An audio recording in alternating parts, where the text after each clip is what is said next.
திருப்படல்கள் 62 1-8 முடிய. கடவுளின் செயலுக்காக நான் மௌனமாய் காத்திருக்கின்றேன். எனக்கு மீட்பு கிடைப்பது அவரிடமிருந்தே. உண்மையாகவே என் கற்பாரையும் மீட்பும் அவரே, என் கோட்டையும் அவரே. எனவே நான் சிறிதும் அசைவுறேன். ஒருவரை கொல்ல வேண்டும் என்று நீங்கள் அனைவரும் எவ்வளவு காலம் வெறியுடன் தாக்குவே?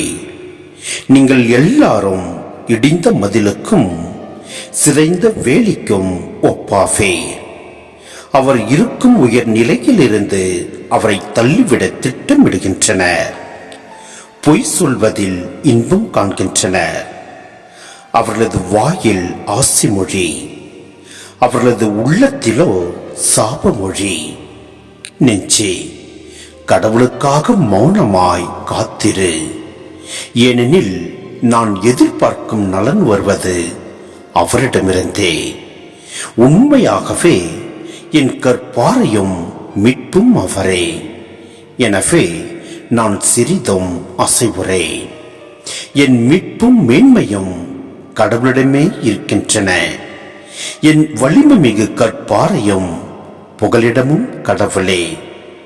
மக்களே, எக்காலத்திலும் அவரையே நம்புங்கள். அவர் முன்னிலையில் உங்கள் உள்ளத்தில் உள்ளதை திறந்து கொட்டுங்கள். கடவுளே நமக்கு அடைக்கலம்.